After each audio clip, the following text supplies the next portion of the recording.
प्यारे बच्चों, मैथमेटिक्स के क्लास में आप सभी का हार्दिक स्वागत है। तो हम लोग आज से एक नया चैप्टर प्रारंभ कर रहे हैं, सिंपल एंड कंपाउंड इंटरेस्ट। तो आप लोगों को मालूम होगा कि देखिए, सिंपल इंटरेस्ट बराबर होता है principal into rate into time upon 100। इसको फार्मूले में लिखें तो I is equal to P into R into T upon 100। ये सब आप लोगों को मालूम होगा। P इज प्रिंसिपल अमाउंट, जितना आपको दिया जाता है, मूलधन जिसको बोलते हैं। R जो इंटरेस्ट है, T जो है टाइम है, 100 है। ठीक है, तो ये हमारा फार्मूला है सिंपल इंटरेस्ट का। ठीक है, अब इसमें देखो एक ट्रिक है। ट्रिक ये है कि इफ़ ये sum of money becomes n times of its principal amount at rate R% per annum in T years then this। ठीक है, ये एक आपका ट्रिक है। तो इसको कैसे करेंगे, देखिए मान लो हमारा प्रिंसिपल अमाउंट क्या है, P है। तो ये T टाइम्स में क्या हो जाता है, n टाइम्स हो जाता है। ठीक है, तो क्या हो जाएगा, तो इन टाइम T प्रिंसिपल ये हमारा P है, तो इन टाइम T ये क्या हो जाता है, n टाइम्स। ठीक है, ये हो जाता है। तो ये हो गया हमारा। तो फिर इंटरेस्ट कितना हो जाएगा, interest will be I will be क्या हो जाएगा, NP अपान माइनस P। ठीक है, ये that is equal to P common ले लीजिए, n-1। ठीक है, और ये आपका हो गया, इसलिए n-1 क्या हो जाएगा, n-1 is equal to I upon P। ठीक है, और I क्या है, I हमारा है P into R into T, क्योंकि R% पर एनम है और T ईयर्स में हो रहा है ये n टाइम्स। तो I is equal to P upon T upon P। तो ये P कट जाएगा, that is equal to R into T upon 100। ठीक है, ये 100 आएगा ना I आपका, ये तो R अपान T ये हो जाएगा। तो ये हमारा है n-1 is equal to R into T upon 100। ठीक है, एक ट्रिक है ये।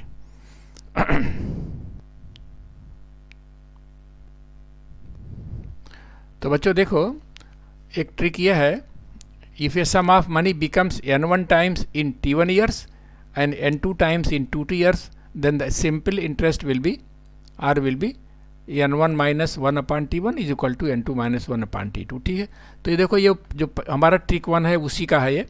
तो हमारा ट्रिक 1 क्या था, ट्रिक ये था कि अगर n टाइम में अगर कोई अमाउंट n टाइम्स हो जाता है t ईयर्स में with at the rate of R%, तो क्या था फार्मूला हमारा, क्या था, n-1 is equal to R into T upon 100। ठीक है, तो यहाँ से देखिए, यहाँ पर क्या है, वही अमाउंट जो है n1 टाइम्स हो जाता है कितने समय में,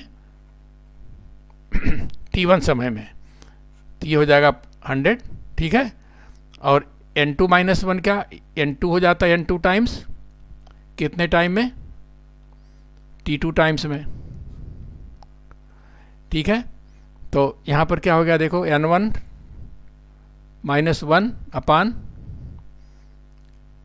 n1 अपान 1। यहाँ से देखिए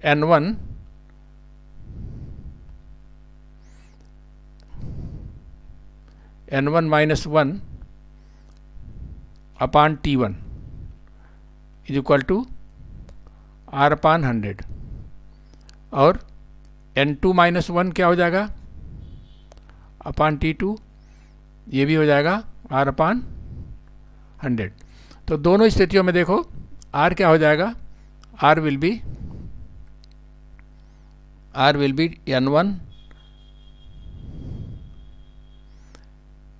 n1 minus 1 upon t1 into 100, और यही हो जाएगा यहाँ से आपका N2 minus 1 upon T2 into 100।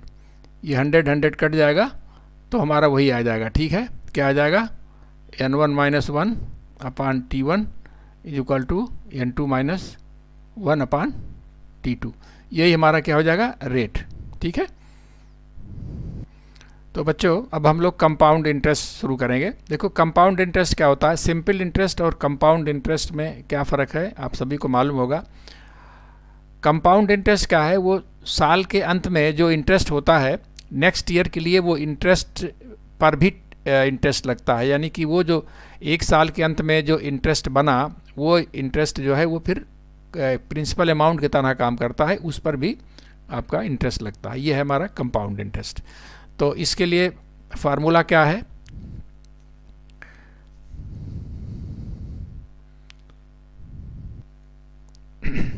तो देखो बच्चों इसमें कंपाउंड इंटरेस्ट में प्रिंसिपल अमाउंट अगर P है और रेट R% पर एनम है, टाइम T ईयर्स है, तो अमाउंट क्या होगा?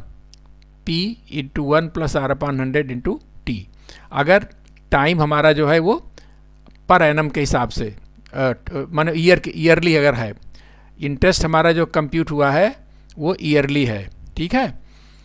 तो अब बच्चों देखो इसमें क्या है कि अगर ये हमारा फार्मूला जो है amount is equal to principal into 1 plus R/100 into T, ये जो है T हमारा क्या है, ये T ईयर्स है, माने हमारा जो कंपाउंड इंटरेस्ट है वो ईयरली कंप्यूट किया गया है, ठीक है। अगर मान लीजिए इंटरेस्ट जो है हम हाफ ईयरली का है, हम हाफ ईयरली अगर उसको कंपाउंड करें तो उस स्थिति क्या हो जाएगी, वहाँ पर हमारा टाइम क्या हो जाएगा बच्चों? टाइम इज इक्वल टू, ये हो जाएगा हमारा टाइम इज इक्वल टू, इसको अगर हम तो अगर हाफ ईयरली कर देंगे बच्चों तो ये T जो हमारा हो जाएगा क्या हो जाएगा? 2 टाइम्स, ये 2 गुना हो जाएगा। तो हमारा R क्या हो जाएगा? R भी आधा हो जाएगा, R विल बी R/2%, ठीक है। अगर टाइम हमारा आधा हो गया तो इंटरेस्ट भी हमारा आधा हो जाएगा, ठीक है। तो इसमें क्या हो जाएगा, ये फार्मूला हमारा हो जाएगा amount will be P into 1 plus R की जगह हो गया R/2 इंटू 100 इंटू 2T, ठीक है। ये हमारा फार्मूला हो गया, ठीक है। सेकंड केस है बच्चों, when interest is compounded quarterly, यानी कि quarterly months after 3 months, after 3 months. तो ये देखो 3 मंथ्स क्या हो जाएगा बच्चों? 3 months is equal to 1/4 year, ठीक है। तो हमारा फार्मूला क्या हो जाएगा? अच्छा अब देखो ईयर हमारा जब 1/4 हो जाएगा तो रेट क्या हो जाएगा? रेट भी हमारा 1/4 R% हो जाएगा, ठीक है। तो हमारा फार्मूला क्या हो जाएगा? A is equal to P into 1 plus R/4 into 100 whole to the power कितना? 4T, ठीक है।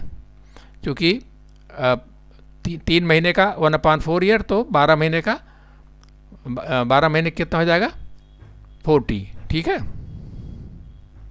केस थर्ड ये है कि when interest is compounded every 4 months. तो देखो ये 4 मंथ्स क्या हो जाएगा? 4 month is equal to 1/3 year, ठीक है। तो रेट भी हमारा क्या हो जाएगा? रेट भी हमारा R/3% हो जाएगा। जब हमारा टाइम कम हो जाएगा तो रेट भी उसी हिसाब से कम हो जाएगा।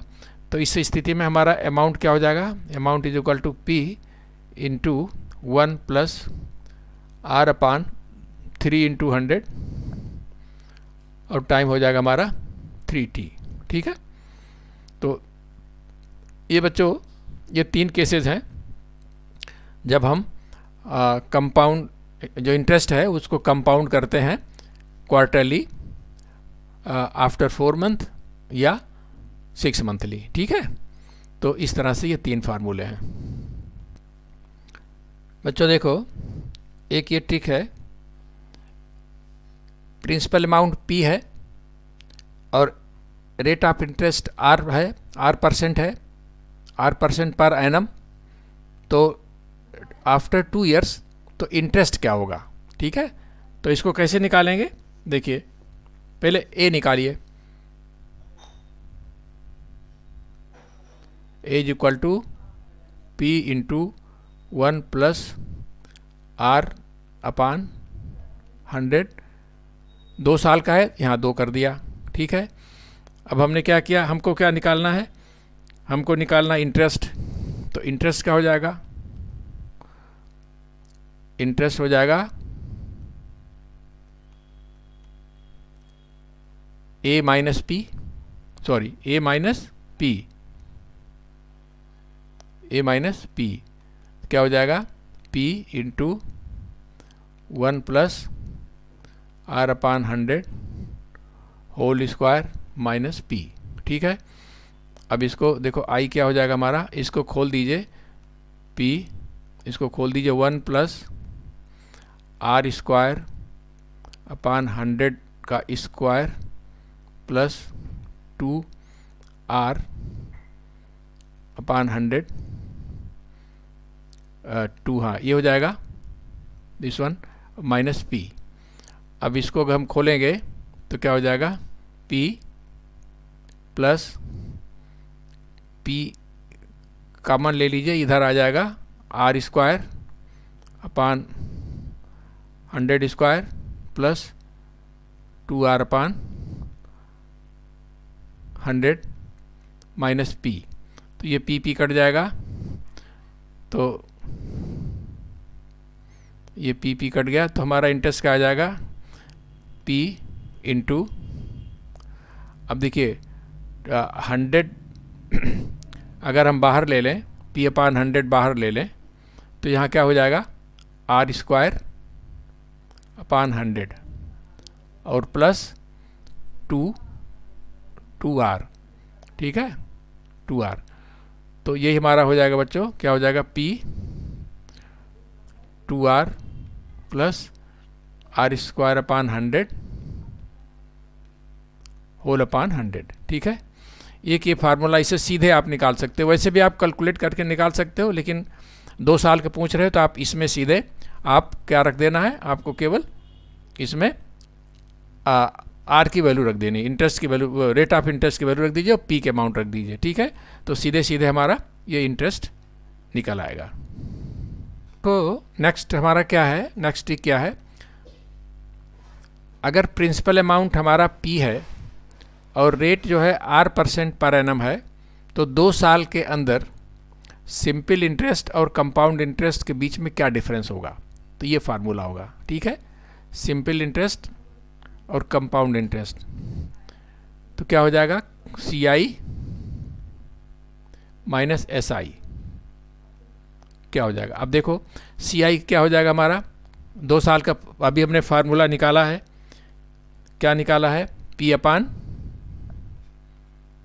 100 R स्क्वायर अपान 100 और प्लस 2R। ये 2 साल का कंपाउंड इंटरेस्ट है, अभी हमने निकाला। और सिंपल इंटरेस्ट क्या हो जाएगा बच्चों, 2 साल का, 2 साल का हमारा हो जाएगा P इंटू R इंटू 2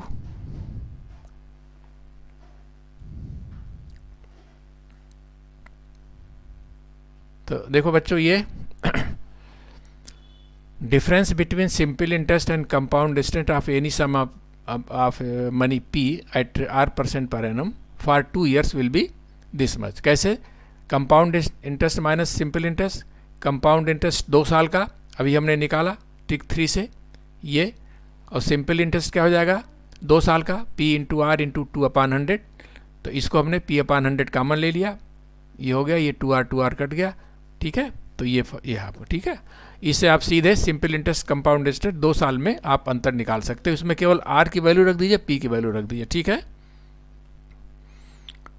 तो बच्चों देखो ये 2 और ट्रिक हैं, अगर आप लोग याद कर सको तो जैसे कंपाउंड इंटरेस्ट फॉर 2 ईयर्स आपने निकाला था, उसी तरह से कंपाउंड इंटरेस्ट फॉर 3 ईयर्स का फार्मूला ये हो जाएगा 3r plus 3r square upon 100 plus r cube upon 100 square upon 100। यानी कि इसमें केवल आपको ज़्यादा कैलकुलेशन नहीं करना पड़ेगा। अगर ये फार्मूला याद है तो आप सीधे r की वैल्यू रख देंगे तो आपका कंपाउंड इंटरेस्ट फॉर 3 ईयर्स निकल आएगा। ठीक है,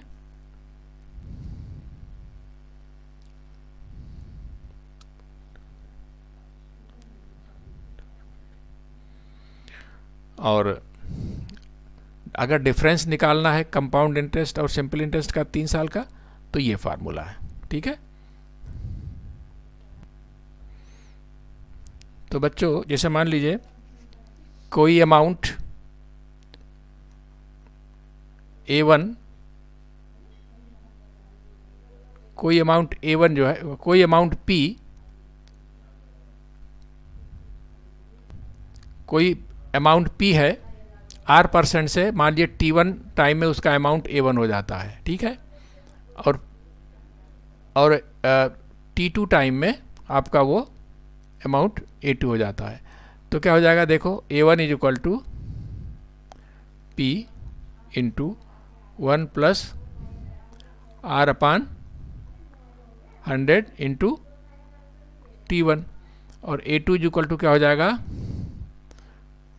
1 plus R upon 100 into T2। तो A2 अपान A1 क्या हो जाएगा, A2 upon A1 is equal to, ये कट जाएगा PP, तो हो जाएगा 1 plus R upon 100 whole to the power T2 minus T1। ठीक है, देखो बच्चों यहाँ से निकला हमारा A2 upon A1 is equal to 1 plus R upon 100 into T2 minus T1। मैंने T1 समय में कोई अमाउंट जो है P T1 समय में A1 हो जाता है और T2 समय में A2 हो जाता है विद इंटरेस्ट R, तो A2 upon A1 is equal to this much. तो अब इससे एक हमारा ये ट्रिक निकला कि if any sum of money becomes n times in T years at R% per annum compound interest, then देखो यहाँ पर A2 अपान A1 n हो गया n टाइम्स, यानी कि हमारा जो अमाउंट था T1 समय में A1 था, T2 समय में A2 हो गया, तो n टाइम्स मान लेते हैं A2 upon A1 n times, तो कितने समय में T2 माइनस T1 T हो जाएगा। तो हमारा ये फार्मूला हो जाएगा n is equal to 1 plus R upon 100 into T। ठीक है, तो बच्चों देखो नेक्स्ट ट्रिक हमारा है, if the rate of interest on any sum of money P for the first, second and third year be R1, R2, R3 respectively. अगर rate of interest जो है ये हर साल बदल रहा है, पहले साल R1, दूसरे साल R2, तीसरे साल R3, तो हमारा जो प्रिंसिपल अमाउंट P अगर है तो अमाउंट जो होगा 3 साल के बाद क्या हो जाएगा, A is equal to P into 1 plus R1 upon 100 plus 1 upon R2 upon 100 into 1 upon 1 plus R3 upon 100। ठीक है, तो ये हमारा फार्मूला होगा। ठीक है, तो बच्चों देखो if time is rational number, अगर मान लीजिए टाइम रेशनल नंबर में आ रहा है, सपोज 5/2 आ रहा है, तो सिंपल कैलकुलेशन के लिए क्या करते हैं हम, देखो इसको कैसे करें, P1 प्लस R अपान 100 5/2 कैसे कैलकुलेट करेंगे बच्चों, इसको क्या करेंगे, देखो 5/2 को ब्रेक कर दिया, हो जाएगा 2 plus half, 5/2 is equal to क्या हो जाएगा, 5/2 is equal to 2 plus half. ठीक है, तो 2 प्लस हाफ, तो यहाँ पर देखिए P into 1 plus R upon 100 whole square, और यहाँ पर हो जाएगा ये अंडर रूट, इसका पावर 1/2। ठीक है, तो अब देखिए इसका मतलब क्या हुआ कि यहाँ पर टाइम हमारा 6 मंथली है, टाइम हमारा हाफ है। ठीक है, देखो 2 साल के बाद फिर क्या हो जाएगा, इसका मतलब कि हमारा जो इंटरेस्ट लगेगा वो 6 मंथ का लगेगा, तो 6 मंथ का लगेगा तो हमारा क्या हो जाएगा, 6 मंथ में R हमारा कम हो जाएगा, R हमारा आधा हो जाएगा, तो यहाँ पर सीधे R/2 कर दिए, तो देखिए आपका कैलकुलेशन ये सरल हो जाएगा। ठीक है, अदरवाइज अंडर रूट में आपका दिक्कत होगी यहाँ से निकालने में, तो इसके लिए क्या करेंगे, इसको इस तरह से कर देंगे। ठीक है, बच्चों देखो, if the loan of compound interest rate has to be settled in equal installments, अगर मान लीजिए हमने कोई अमाउंट कंपाउंड इंटरेस्ट पे दिया और हमने कहा कि भाई हमको जो है इक्वल, मतलब इक्वल इंस्टॉलमेंट्स में हमको चाहिए, तो कैसे, जैसे मान लीजिए let the loan P at rate R, कोई लोन पी हमने R% के इंटरेस्ट पे दिया एनुअली, तो इसको सेटल करना टू इक्वल इंस्टॉलमेंट, सपोज करो 2 इक्वल इंस्टॉलमेंट्स में हमको देना है भाई। हम नहीं चाहते कि हमको जो है आप इसको हाफ ईयरली, 6 ईयरली या कर दिया, आप 2 इंस्टॉलमेंट्स में हमको दे दीजिए, ठीक है। तो 2 इंस्टॉल मतलब तो मान लेते हैं कि पहला इंस्टॉलमेंट जो मान लिए 2 इक्वल इंस्टॉलमेंट मतलब x, ठीक है, and the corresponding principle of the first year is P1। मान लीजिए पहले इंस्टॉलमेंट्स का प्रिंसिपल P1 है और दूसरे का P2 है, तो क्या हो जाएगा, x क्या हो जाएगा, पहला जो अमाउंट उसने पहला इंस्टॉलमेंट का amount x is equal to principal P1 into 1 plus R/100, ये पहले साल का है। और दूसरा इंस्टॉलमेंट क्या हो जाएगा, दूसरे साल का, मान लीजिए उसका प्रिंसिपल अमाउंट P2 है तो 1 प्लस R/100 स्क्वायर। तो यहाँ से हमारा टोटल क्या हो जाएगा, P1 प्लस P2, ये टोटल हमारा जो हमको पेमेंट करना है दोनों सालों में, तो क्या हो जाएगा, P1 plus P2 is equal to, यहाँ से निकल आएगा x/this much, यहाँ से P2 निकल आएगा x/this much, ठीक है। ये हो गया हमारा 2 इंस्टॉलमेंट में। इसी तरह से अगर 3 इंस्टॉलमेंट में करना है बच्चों, तो क्या हो जाएगा, 3 इंस्टॉलमेंट में। In case of 3 installment, in case of 3 installments क्या हो जाएगा, उसमें आपका हो जाएगा P is equal to P1 plus P2 plus P3 plus P3 is equal to x/1 plus R/100 plus x/1 plus R/100 का स्क्वायर और प्लस x/1 प्लस R/100 का क्यूब तीसरे साल के लिए, ठीक है। इस तरह से हम अगर इक्वल इंस्टॉलमेंट में हम लेना चाहते हैं तो इस तरह से इस फार्मूले से निकलेगा बच्चों। तो बस आज हम इतना ही समाप्त करते हैं। तो बच्चों आज हमने केवल आपको ट्रिक्स बताए हैं, ठीक है। अब हम नेक्स्ट वीडियो में इन्हीं ट्रिक के आधार पर, इन्हीं ट्रिक्स पे आधारित कुछ क्वेश्चंस कराएंगे, ठीक है। तो आज इतना ही, बहुत बहुत धन्यवाद।